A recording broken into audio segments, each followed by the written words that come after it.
Welcome back to The Right Hook here on Newstalk. Well, of course, we're about to start the second of our presidential interviews with candidate Gay Mitchell of Fine Gael. So you could, of course, send a tweet to twitter.com/ghook or indeed text at 30 cents to 53106. Gay Mitchell, welcome to the programme. Thanks, George. You launched your campaign at 3 o'clock today. But, I mean, you must be a worried man. No. Second last, and don't give me the rehearsed answer, Gay, please, about Aidy Roach. I've heard that one. That's the only answer I can give you. But it isn't. No, it is. I mean, it is. No. I mean, at a point when a Fine Gael Taoiseach who spent a lifetime with bad ratings has astronomical ratings. Your own party has the best ratings since Cumann Gael, and you're second last. Come on now, Kay. Now you're making the case for me. Exactly what they said about Enda, and then they became Taoiseach. Look, the only poll to compare with is that poll at the last presidency. The only one, when somebody was on 38%, got less than 7%. For the last couple of months, I'll leave the poll there. For the last couple of months, all we've had is I stepped in and she stepped out again. That's all we've had. And publicity about gay porn, Micheál Murray-Hertig, would David Norris come? No, well, now the race has started. I have just launched my campaign today. And we have about 4 weeks to go. That is what a general election, we're in the sort of period now for a general election. And I am very strongly of the belief that I'm going to do very well. But what worries a lot of people is talking to Fine Gael people. They don't think the campaign is going to win. Well, so, I mean, if your own, not so much your team, but the kind of, if this were a general election, Fine Gael would be looking for 40%. Now, if you got 40%, you'd be elected, but you're not going to, based on the best available information. Well, what happens in a general election is you have hundreds of candidates, and they all generate some votes on top of the party vote. If you look at one of the earlier polls taken in Dublin, I was on 34% on my own. Now, a poll taken about 2 weeks ago among farmers had me on 33% among farmers heading the poll. Now, in the meantime, all these candidates are going in and going out. All I'm saying is, don't anybody put their reputation on these polls, because these polls will change and it will be different. All right. And I am in a very strong position to get elected. Okay, I doubt if you would have had him on your campaign or on your literature. But when Bertie Ahern in 1994 called you a waffler, what do you mean by that? I don't know. See, what happened was, he apologised the next day, incidentally. What happened was I was on my feet pressing him to answer the question. And I said, answer the question. And then he dropped and he made his famous outburst. So you don't think you're a waffler? I don't. I don't think I'm here to talk about the presidency. No, but I think if anybody looks at my work, my life's work as a councillor, I've been one of the most effective councillors, very effective TD. I reformed the Public Accounts Committee as Lord Mayor. I set up commissions and made a difference to people's housing conditions. And in the European Parliament, I had become the leader of the biggest group in the Development Committee, where 36,000 children per day were losing their lives. I'm actually glad you made all those points. Let me tell you why. Because you and I remember when there was a European election and I met you in Grafton Street and I walked on Grafton Street interviewing you. You were not the favourite to get a seat, and you pulled it off. I did. And you pulled off unlikely victories throughout your political career. Now, why does a gifted politician, or a natural vote getter, a consummate politician, why do you want a PR job up in the Oras? Well, you're a young man. Yeah, well, that's a very good question. And let me put it to you like this. First of all, in relation to the polls, even the exit poll in Dublin, and my second European election said I wouldn't head the poll, and I did head the poll. Even the exit poll got it wrong. Okay. Because of the disproportionate turnout. Yeah, it's a very good question. Why though? I was at a wedding on the 4th of June. It was my wedding anniversary, that's how I remember it, in Donegal. And a lot of TDs and former TDs and ministers and Fine Gael activists were at it and said, why are you not running? And I thought about it, and quite honestly, my preferred candidate was John Bruton. John Bruton comes from a far different background to me. My father died when I was 5, my mother was widowed, which is 47. Okay. John comes from a different background. But We share a similar ethos. Our country is at a particular crossroads. I know, but this is why I want to be president. Stand up. No, he didn't, and that's why I stood. If John had stood, I wouldn't have stood. Our country is at a really important crossroads. I want to step up to the plate and help to lead our country in the direction that I believe it needs to go on. We do not need a president up in the park sipping champagne and smiling while our kids are Skyping their parents from but no Canberra. President's done that. No president has done that. This is why I'm going to be different. Aye. If you look, and this is why I want this job, I'm going to make this job work. You look at the Public Accounts Committee when I became chairman. It hadn't changed since 1866. Since 1866, I brought in value for money. I agree. I got all the accountancy. Can do none of these things. This is the point I'm making. No, this is the very point I'm making. That remit had been there since 1866. I got the job. I got the accountancy bodies together. I brought in a report, brought it to the Public Accounts Committee, brought it to the Dáil, brought in the Value for Money Audit Act based on efficiency, economy and effectiveness to get better results for the taxpayers' money. You can't do that in the Irish. The Irish is the most circumscribed, and there's a different word, is the most circumscribed office in the country. Well, it's let's be honest, this is opening health centres. It is. You have by the Constitution, you have no power. You can't even go to London for your holidays. Listen to me now very carefully. That will not be the case in Gay Mitchell's presidency. That was not the case when I was chairman of the Public Accounts Committee. No. When I became Lord Mayor, before I became Lord Mayor, I took a risk. I got nominated in May. And I went to Garrett Fitzgerald and I said, Garrett, our people are living in terrible housing conditions in our city. I want you to chair a Lord Mayor's Commission on Housing. He said, what's a Lord Mayor's Commission on Housing? I said, I don't know yet, but you're going to chair it. I set up those committees. This is the point I'm making to you. The powers of the chairman of the PAC are circumscribed. So are the powers of the Lord Mayor circumscribed. And in 1 year, I got Tony O'Reilly, all the business sports people working for the city. I got Price Waterhouse, Coopers and Library. I agree. We started the Bring Major event. I will do the same with the president. Can't. George, you can't. In my first 100 days, there's two things that I will do.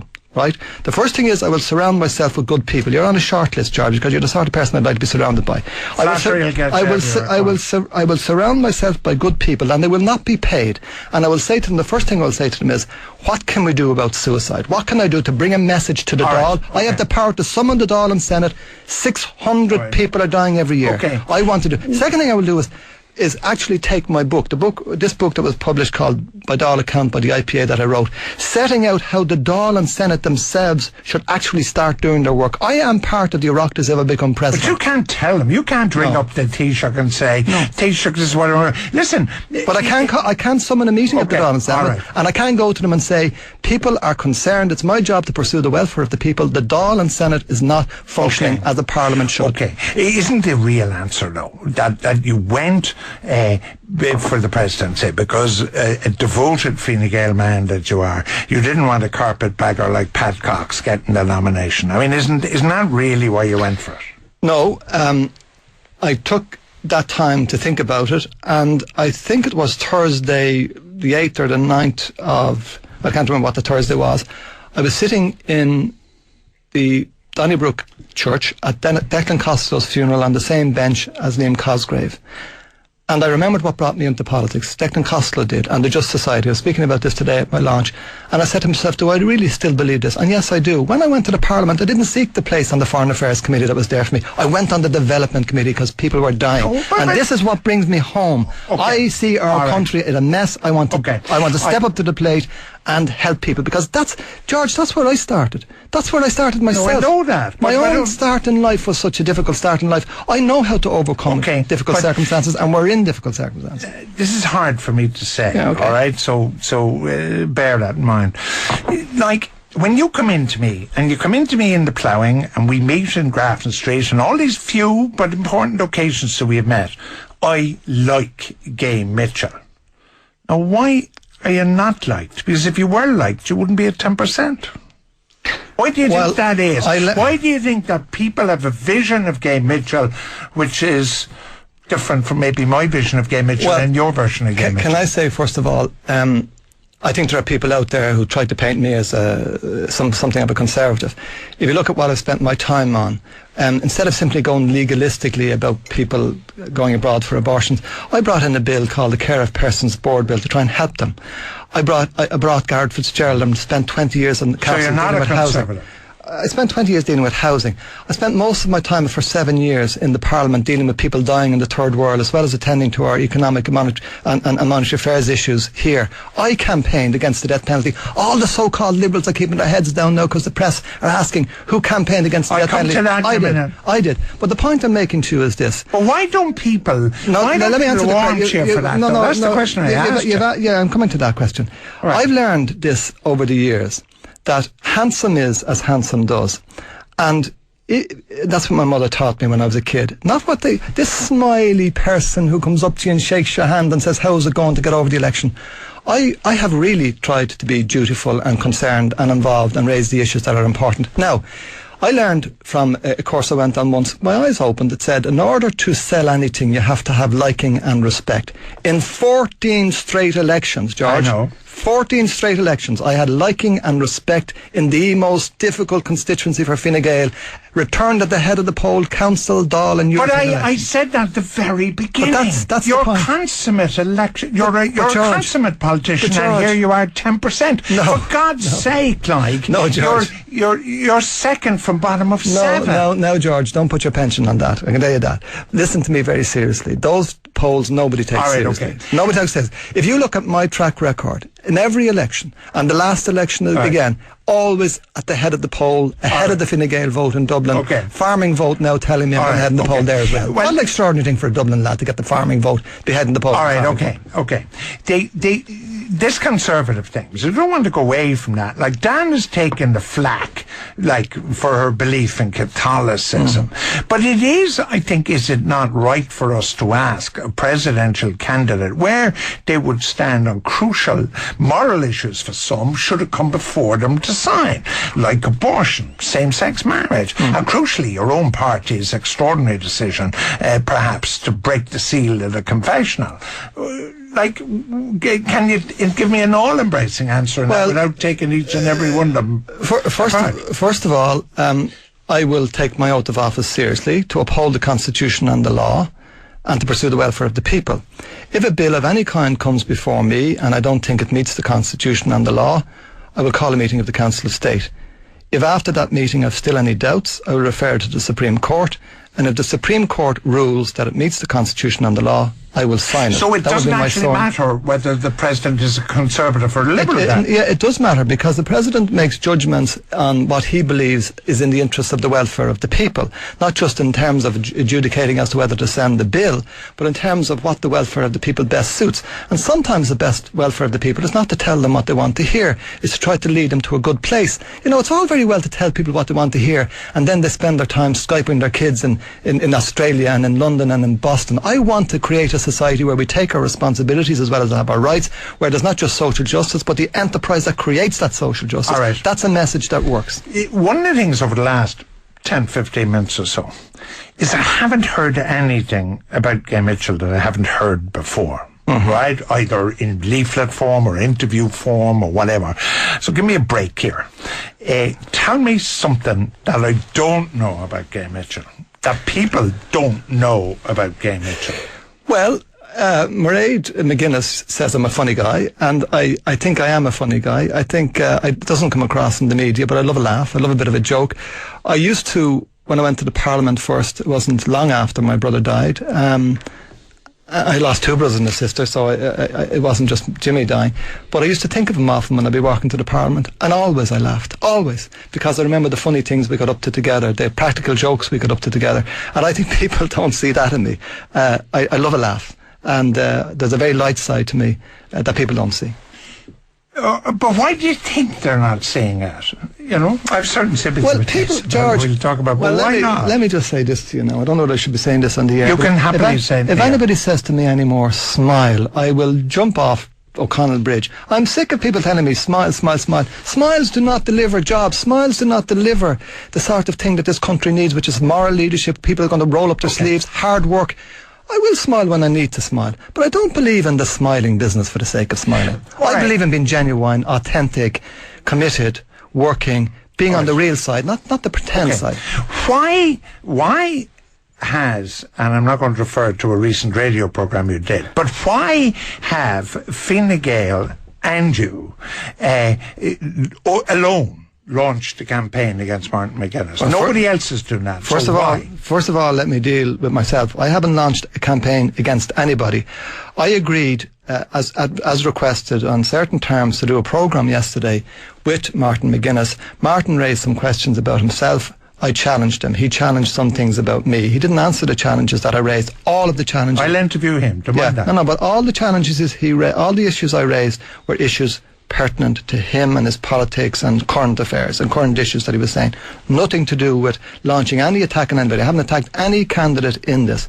Now, there are people in Fine Gael who had a bit of a go at him, but the Shillers are very good at having a go at us. They never miss an opportunity. My question: why is nobody in Labour having a go at them? Yeah, or why is nobody else having a go? Well, that's a very good question. I saw one candidate yesterday having a go at another candidate, but they seem to be stepping back a lot. I suppose it is because we are the party of the treaty, and we're the party who created the state, respect the state, and don't like the state to be challenged, and who see the unity of Ireland by consent and have seen it that way for always. We have seen that since Colin said that this is the opportunity to achieve unity.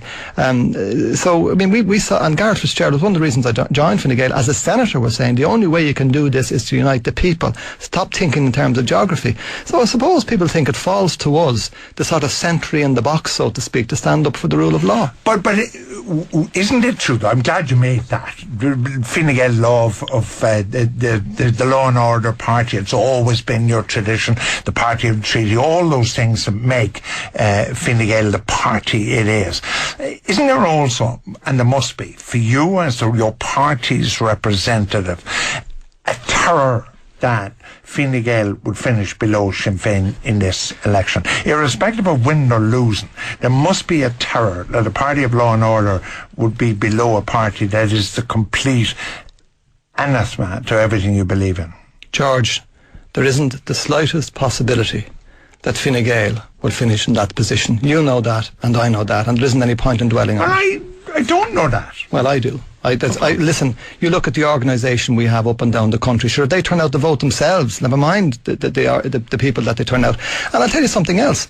I'm looking for the votes of Fianna Fáil people, and a lot of them are voting for me. But you see, you've just said what is the concern, that out there, if only Fine Gaelers, if card-carrying blue shirts, and I'm wearing my pink shirt today especially so I can be neutral, if card-carrying Fine Gael blue shirts, that's all, if only them voted for you, you wouldn't be at 10%. And surely whoever's doing these polls, Millward, Brooke, or whoever the heck they are, they must be bumping into the odd Fine Gaeler in the street. George, there must be. Don't give me Adrian Roach, or we'll cancel the interview now. Well, I'll go off and let you chat away there. Listen, you know that these polls are nonsense. There isn't any serious punter who takes them seriously. No serious punter takes them seriously. So stop talking about them. I am going to win this election. All right. You go out now and put a few bob on me and you'll be a richer man at the end of the day. Well, because Fine Gael is going to head this poll. We're going to get the support of other people, as I traditionally do, and this election will be decided on transfers. But why had, like, Gallup's been doing it since the 1940s. There was a guy on BBC who used to have the swingometer. I mean, since there have been elections post-war, there has been polling. That's right. And they haven't been, okay, they missed out, I think, in Harry Truman against some guy in an American election. But by and large, like, there's a big difference between 10% and 30%, where Michael D is sitting 1% short of 30%. At one stage I was at 24%, at one stage I was at 3% according to those polls, at one stage I was at 12%. Will you stop talking about those polls and bothering yourself about them? They're nonsense. All right. I am going to head this poll, and I'm going to win this election, and anybody who knows anything about politics knows that's the case. These are water cooler. They don't stand up to the thing. When you have 7 candidates, when they're in the field for 2 weeks, people will then have a say, a view of where we're actually going. All right. Your opponent, David Norris, has taken, not least in this programme, huge amount of stick for letters he's written. Why the letter about a convicted murderer in the USA? I'm really surprised that you'd ask me this question, because I have dealt with it so many times. I've dealt with it more times than the A.D. Roach poll that you won't let me talk about. Listen to me. I am against the death penalty. It is barbaric as a fella said to me the other day, you know, Gay, you're really a liberal. I told you, one of our Fine Gael people, if you look at the issues that I've raised, 16 times in I'll come to the letter. 16 times on 16 occasions in the Dáil, I've raised the death penalty. Now, I've also written letters, including, incidentally, a letter last week to the Kenyan ambassador about the murders of a priest at the request of people to do that. I've written a lot of different letters. One of them is about a man, a deranged man, who killed 2 people outside an abortion clinic. A crazy thing to be pro-life and kill 2 people. He was one of a number of people that I wrote and said, don't put him to death. That's the only thing I said, just don't put him to death. And all of the people, you know, that's over 70 people on death row in the United States were released. 30 that were put to death were subsequently found to be innocent. Most of the people on death row are black.